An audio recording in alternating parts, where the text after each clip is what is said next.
London, 1956. On a winter night at Covent Garden, the loudest applause in Europe was for a woman the Soviets trusted. Vivienne Ashford bowed, smiled, and sang. But behind the curtain, Britain was listening.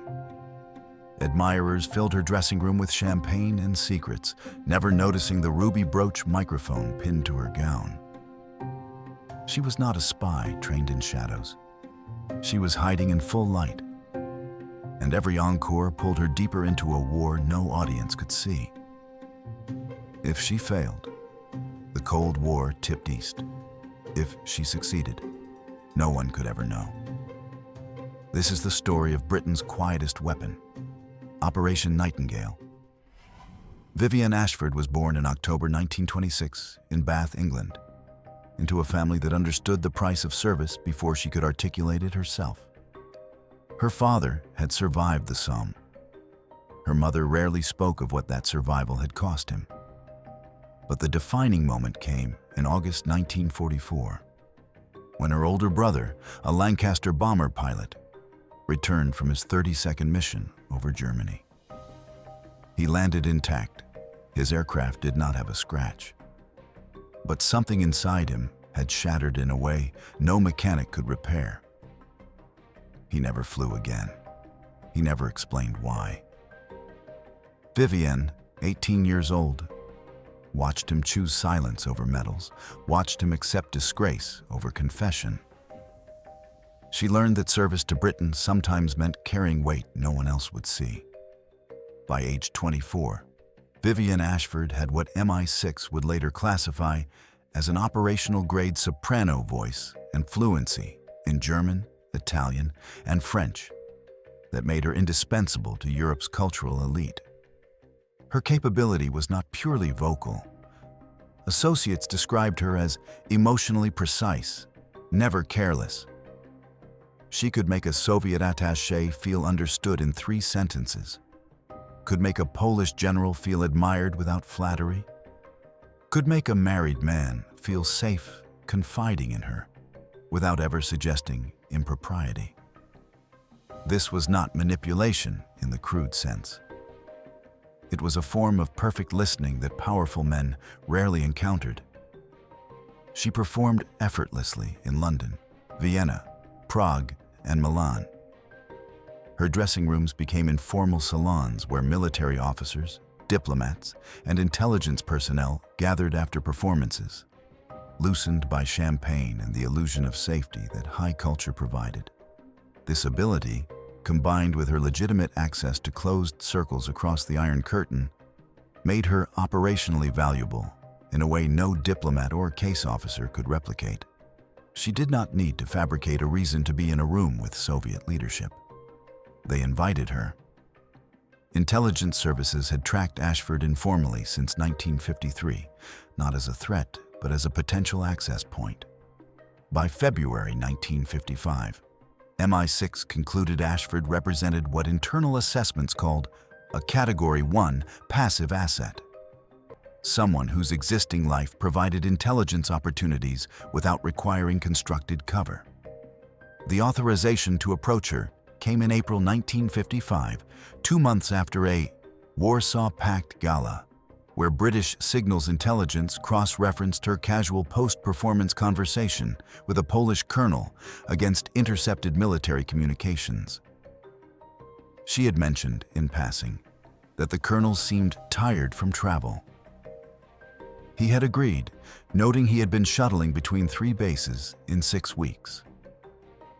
MI6 analysts matched those bases to surface-to-air missile redeployments that SIGINT had only partially identified. Ashford had provided the missing piece without knowing intelligence work existed. By mid-1955, MI6 faced a Cold War intelligence deadlock. Traditional diplomatic surveillance was compromised by increasingly sophisticated counterintelligence operations.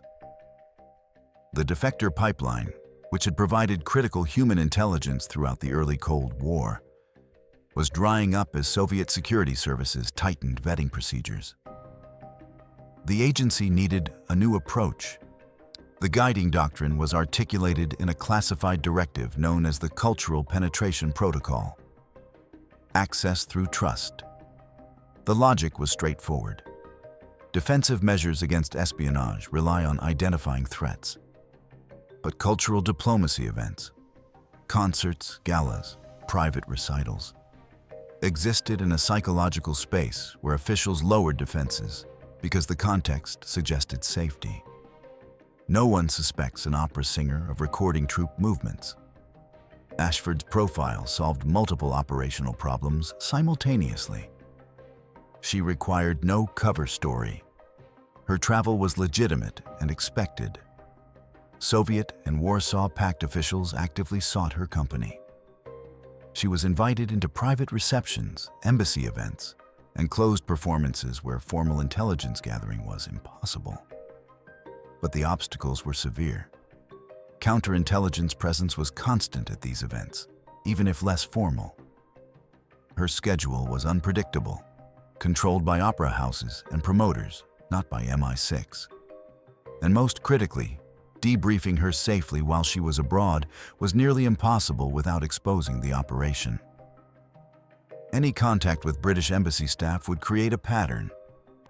Any deviation from expected behavior would raise questions. The trigger came in October 1955 after a gala performance in Warsaw. Ashford returned to London for a break between seasons and mentioned during a dinner party, attended by a friend who happened to work in signals analysis, that a Soviet cultural minister had complained about supply chain problems affecting military housing construction near the East German border. She thought nothing of it. The signals analyst passed it along. When cross-referenced with satellite reconnaissance and intercepted logistics communications, that single comment confirmed the location and scale of a military buildup that NATO intelligence had been attempting to verify for 8 months. Planning for Operation Nightingale formally began 3 weeks later. Execution would start in January 1956. During the initial approach in December 1955, Ashford met the man who would become her only direct contact with MI6 for the next 12 years. He used the cutout name Mr. Hale. He was not introduced as her handler. He was introduced as a Ministry of Culture liaison assisting with her international bookings. They met in a Kensington cafe on a Tuesday afternoon. He ordered tea and asked her a single question. Did she remember the conversation in Warsaw about construction delays? She did. He asked if she would be willing to remember other conversations just as carefully. He did not use the word espionage. He did not appeal to patriotism. He simply asked if she understood that some conversations mattered more than others. She understood. She agreed. They met 3 more times before her next European tour to discuss what remembering actually required. What Ashford experienced during those meetings was not the recruitment of a field agent. She received no training in dead drops, no instruction in surveillance detection, no weapons handling, no clandestine communication protocols. Instead, she was trained as a listener. How to guide conversations without appearing to steer them. How to seem curious without probing. How to make people feel interesting rather than interrogated. And most critically, how to forget details completely until she was safe to remember them. Her memory became the storage device. Mr. Hale explained it as similar to learning a role in an opera. The information existed in her mind, but she would not access it until the performance required it. The performance, in this case, was her debriefing sessions in London. 2 absolute rules governed everything. First, never ask direct questions about military or political matters. Let others volunteer information. Second, never write anything down while abroad. No notes, no journals, no letters referencing anything operational. If she died in a plane crash and her belongings were searched, There could be nothing that suggested intelligence value. She would carry secrets only in her mind, and those secrets would die with her if necessary. MI6 accepted that risk. They built no parallel life for her because none was needed. Vivienne Ashford, internationally celebrated soprano, was not a cover identity. It was simply her life, augmented by a second purpose no one could see. Technical officers modified 3 pieces of her performance jewelry. A ruby brooch contained a passive recording component that required no activation, powered by ambient vibration. An emerald bracelet held a miniature camera mechanism, triggered by a specific wrist movement that appeared natural when adjusting her gown. A sapphire ring included a micro-storage device that could hold approximately 18 minutes of conversation. The technology was primitive by later standards, but revolutionary for 1955. None of the devices required batteries. None emitted signals that could be detected by contemporary counterintelligence sweeps. They were purely mechanical, activated by motion, and they worked only in close proximity. Ashford would wear them during performances and receptions. If she stood near someone speaking, the devices recorded. If she photographed a document someone carelessly left on a dressing room table, the bracelet captured it. She never touched the mechanisms beyond wearing them. They operated invisibly. The team supporting Ashford was deliberately small. 1 handler, Mr. Hale. 1 technician, a specialist in miniaturized recording equipment who maintained the jewelry and extracted data during London debriefings. 1 analyst cell, a 4-person unit that never met Ashford, never knew her real name, and received only transcribed conversations stripped of identifying details. No British embassy staff were briefed on Operation Nightingale. No diplomatic cables referenced her work.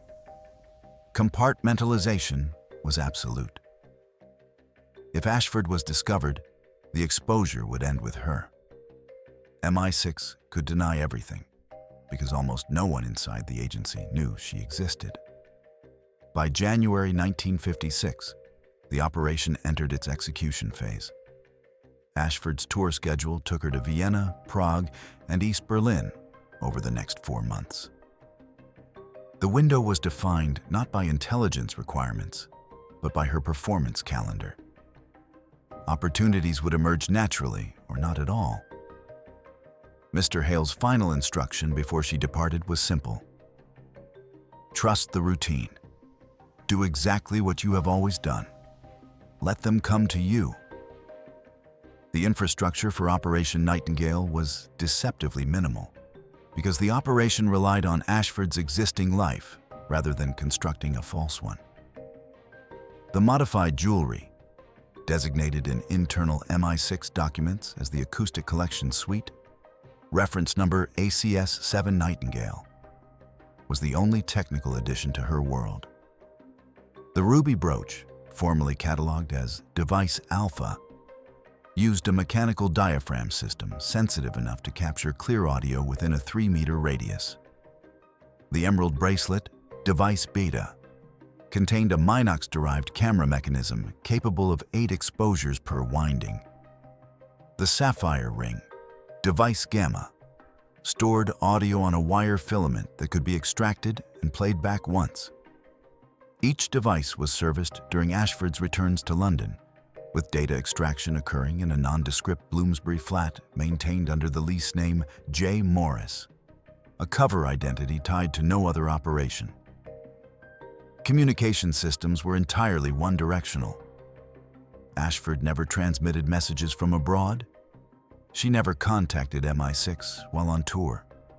If she encountered a crisis requiring guidance, she had no recourse. The protocol was absolute silence until she returned to London. Mr. Hale explained this as protective, not restrictive. Any communication created a trail. Any emergency contact revealed a connection. Silence made her invisible. The escape route, if compromise occurred, was brutally simple. walk into the nearest British embassy, identify herself as a British national, and request consular assistance. She would be extracted through normal diplomatic channels. The operation would be burned, but she would survive. That was the only contingency plan.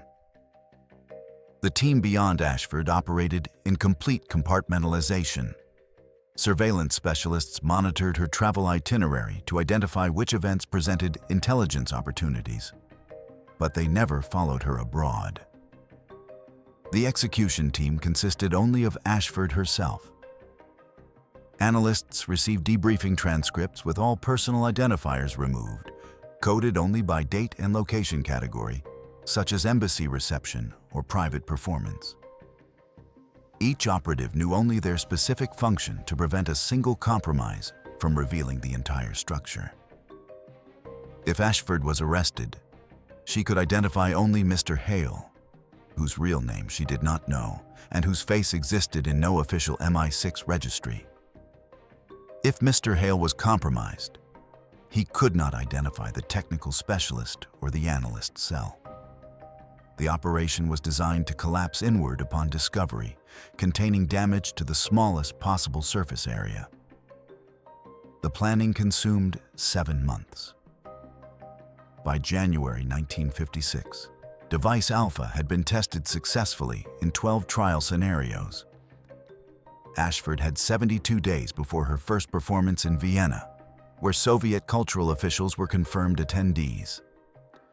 She spent those days preparing not tradecraft, but Puccini. The cover required perfection. A flawed performance would raise questions. Excellence maintained invisibility. January 15th, 1956. At 2000 hours, Ashford arrived at the Vienna State Opera House for a private gala celebrating the 10th anniversary of the Austrian State Treaty. The guest list included ambassadors from 6 Warsaw Pact nations, 4 Soviet deputy ministers, and ranking members of Austria's provisional government. Security presence was visible, but relaxed. This was not a military installation. This was culture. The psychological defenses were lower.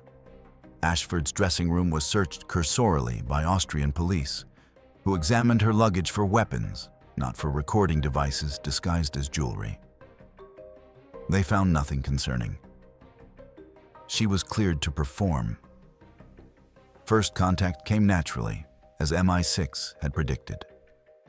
After the performance, a Soviet cultural attaché named Dmitry Volkov entered her dressing room during the informal reception.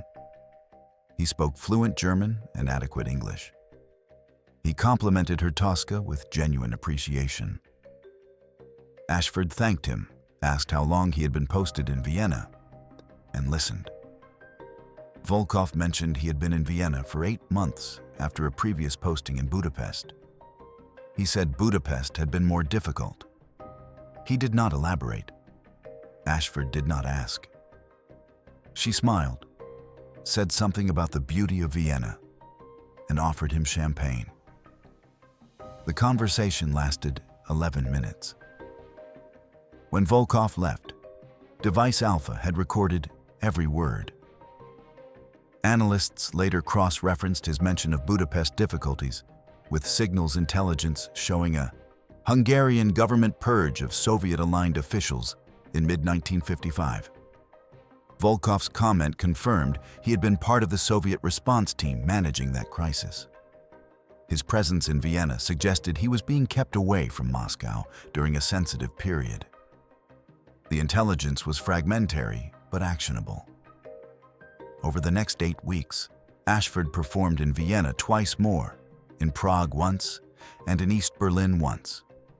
The process remained identical. Curtain call, flowers, dressing room. 20 to 40 minutes of conversation with rotating officials who sought proximity to celebrity and culture. She steered conversations gently toward travel, stress, and professional frustration. She never asked about military matters. She never probed political questions.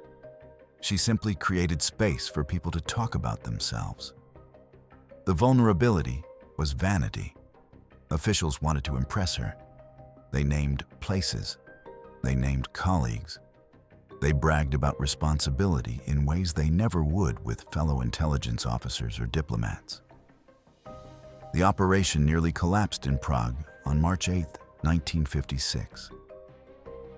During a performance of Madama Butterfly at the National Theatre, a KGB security officer named Anatoly Kireyev lingered outside her dressing room longer than protocol allowed. Ashford, still in costume, noticed him through the partially open door. He was not speaking to anyone. He was simply standing there, watching the flow of guests entering and exiting. She understood immediately that something had shifted. Either he suspected something, or routine security protocols had tightened. She kept preparing for the post-performance reception, adjusting her jewelry, including device alpha, as though inspecting her appearance. She sang scales quietly, masking any nervousness with rehearsal. The KGB officer remained for 18 minutes, then left without entering. Ashford proceeded with the reception as planned.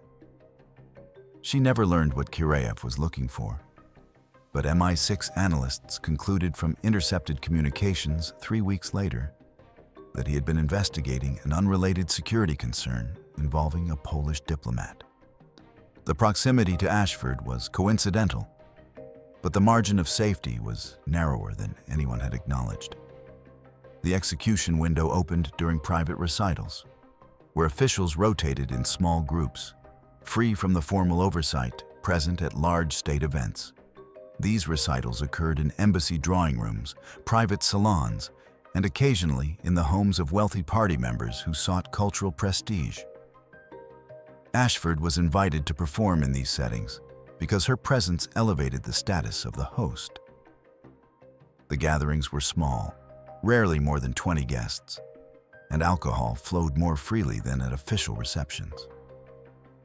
This was where men spoke about postings, complaints, and logistics, assuming no one important was listening. Ashford was categorized in their minds as entertainment, not as a potential threat. That categorization was her operational advantage. April 22, 1956. At 19:30 hours, Ashford performed a private recital at the East German Ministry of Culture in East Berlin. The audience included the Soviet Deputy Minister for Cultural Affairs, a Polish general whose name she did not catch, and several East German officials. After the recital, guests gathered in an adjoining room for drinks. The Polish general, slightly drunk, complained to the Soviet deputy minister about logistical delays affecting a joint training exercise scheduled for June. He mentioned the exercise involved 3 motorized divisions and was supposed to occur near the Czechoslovak border. He said the delays were due to fuel allocation disputes between Moscow and Warsaw. The Soviet deputy minister, also drinking, agreed that Moscow's fuel distribution system was a disaster. He said his own ministry had been fighting for vehicle allocations for 6 months. The conversation lasted 4 minutes. Ashford stood 3 meters away, appearing to examine a painting while holding a glass of wine. Device Alpha recorded the entire exchange. Back in London 2 weeks later, MI6 analysts reconstructed the intelligence. The mention of 3 motorized divisions near the Czechoslovak border, combined with fuel allocation disputes, suggested a training exercise larger than anything NATO intelligence had detected.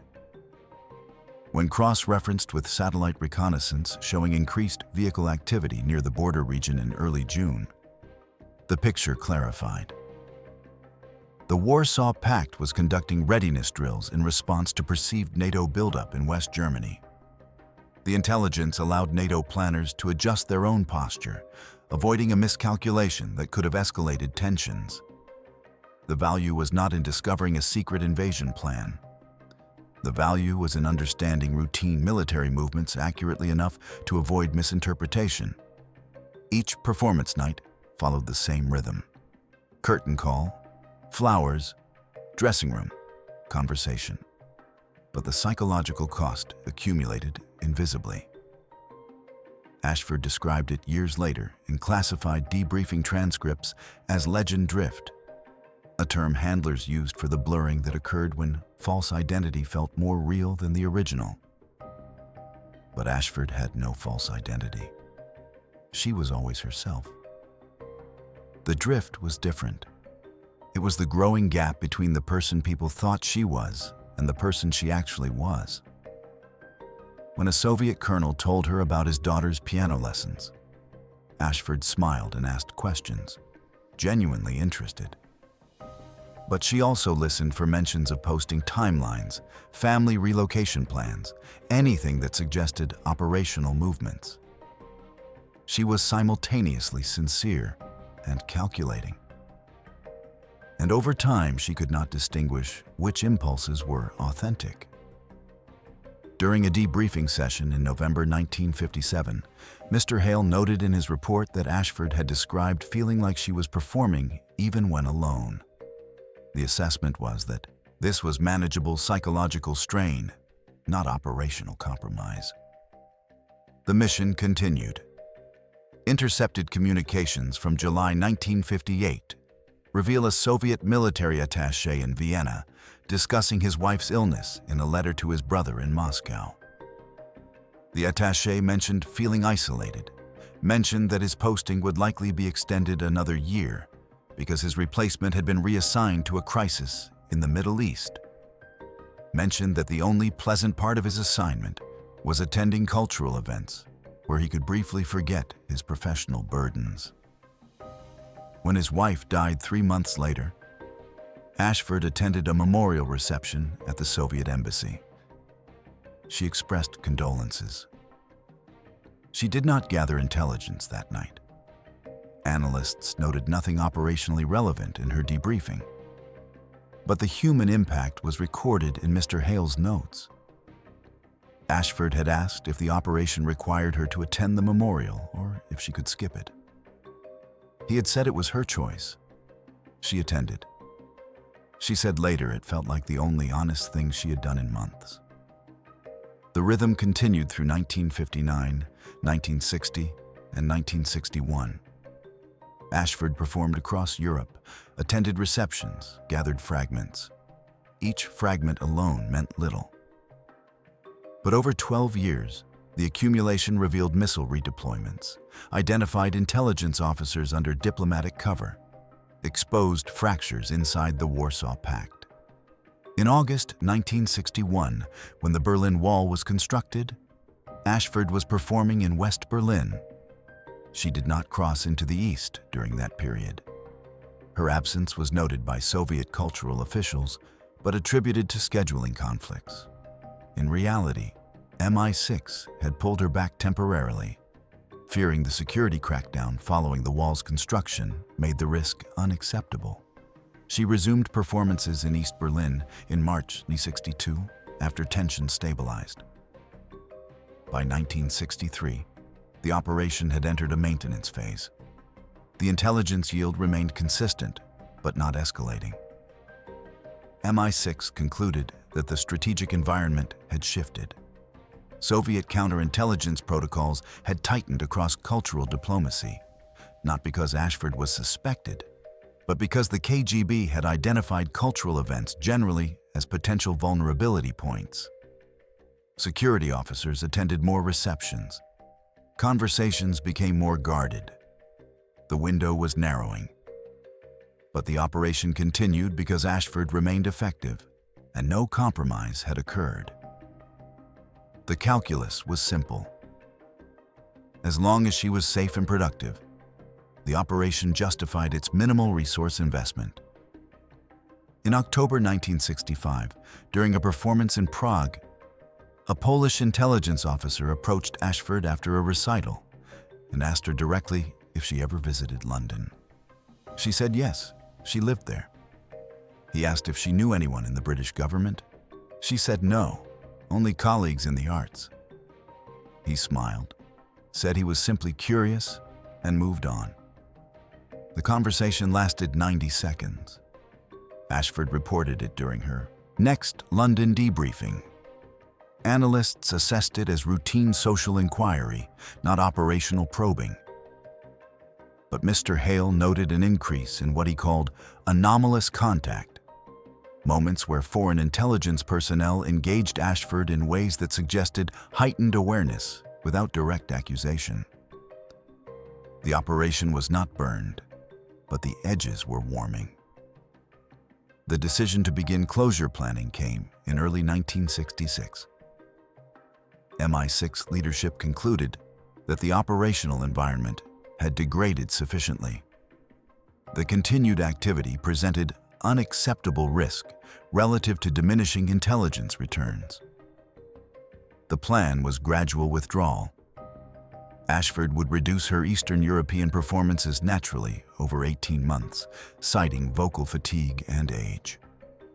She would transition toward Western European appearances and eventually retirement. The operation would end not with a dramatic exfiltration, but with a slow fade into irrelevance. Ashford's final performance in a Warsaw-packed nation occurred on May 14, 1967, in Budapest. She sang Verdi. The audience included Hungarian officials, a handful of Soviet cultural representatives, and one KGB officer Ashford had seen at multiple events over the years. After the performance, the KGB officer approached her, complimented her voice, and said he hoped she would return soon. She thanked him and said she was considering retirement. He seemed genuinely disappointed. They spoke for 3 minutes about the challenges of aging as a performer. Device Alpha recorded the conversation. There was no intelligence value. It was simply a polite farewell. Analysts noted nothing actionable. But in his final report on that debriefing, Mr. Hale wrote that Ashford had cried afterward, not from fear or relief, but from something she could not name. The operation was never formally discovered. No arrest was made. No public accusation emerged. But the quiet suspicion existed. By mid-1967, Soviet security services had tightened cultural access protocols across Eastern Europe, implementing stricter vetting for attendees at diplomatic receptions and increasing counterintelligence presence at private recitals. British Signals Intelligence intercepted internal KGB communications in August 1967, discussing concerns about cultural penetration as a Western intelligence method. The communications did not name Ashford. They did not name any specific individual. But the doctrine had shifted. The vulnerability window that Operation Nightingale exploited had been recognized and partially closed. Officially, Vivienne Ashford retired in November 1967 due to vocal fatigue. Medical evaluations confirmed minor strain on her vocal cords, consistent with decades of professional performance. The retirement was announced in the Times, covered briefly in The Guardian, and generated no controversy. She was 51 years old. Her final public performance was at the Royal Opera House in London, singing selections from her most celebrated roles. The audience that gave her a standing ovation that lasted 8 minutes. She bowed, smiled, and left the stage. MI6 closed her file 2 weeks later and buried it under classification levels that would remain sealed for 50 years. Strategically, Britain gained early warning advantages throughout the late 1950s and 1960s that strengthened NATO planning and prevented miscalculations during moments of heightened Cold War tension. Intelligence derived from Ashford's work contributed to accurate assessments of Warsaw Pact military readiness, identified personnel rotations that suggested internal political shifts, and provided context that signals intelligence alone could not deliver. The value was not in discovering major secrets.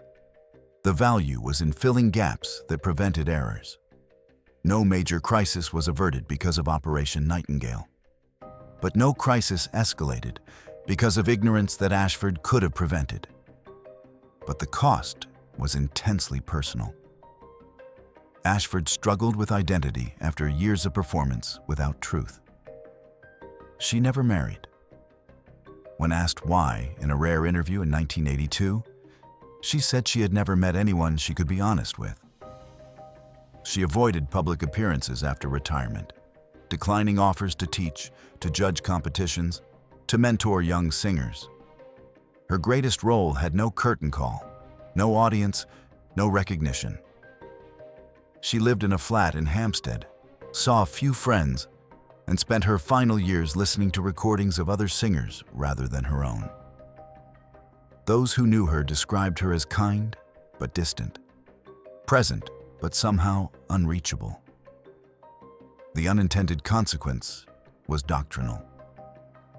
Intelligence services across the West recognized the power and danger of long-term human assets embedded in civilian life.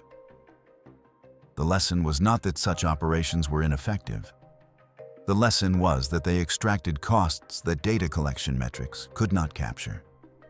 Future operations would be shorter, colder, and more disposable. Agents would be exfiltrated or retired quickly before psychological strain became identity erosion. The era of the 12-year deep-cover civilian asset largely ended with the Cold War's conclusion. Ashford was among the last. Ashford died in 1994 at the age of 68. Her obituary in the Times mentioned her acclaimed performances, her contributions to British opera, and her decision to retire early. It did not mention MI6. It did not mention Operation Nightingale. Several former intelligence officers attended her funeral. They did not identify themselves. They simply came, stood at the back, and left. One of them later told a researcher that Ashford had done more for British security than most officers who received medals. But medals require public justification, and her work required permanent silence. The recognition she deserved was the recognition she could never receive. The moral question remains unresolved. From MI6's perspective, Ashford prevented intelligence gaps that could have resulted in catastrophic miscalculation during the Cold War. She provided clarity in moments of ambiguity. She enabled better decisions. No lives were lost because of her work. Many lives may have been saved because conflicts that could have started were avoided. She consented to the role. She understood the risks. She continued for 12 years because she believed the work mattered. From that view, Operation Nightingale was an ethical success. From another perspective, she was used until silence was the only reward. Her talent, her access, her willingness to serve were leveraged by an intelligence apparatus that could never acknowledge her contribution. She lived a divided life for over a decade, unable to be fully honest with anyone, unable to share the burden with friends or family, unable to seek help when the psychological strain became unbearable. She consented, but could anyone fully understand the cost at the start? Could informed consent exist when the consequences included identity erosion that she herself could not have predicted? The answer reveals more about your worldview than about Ashford. If you believe national security requires individual sacrifice and that some victories must remain invisible, then Operation Nightingale was justified.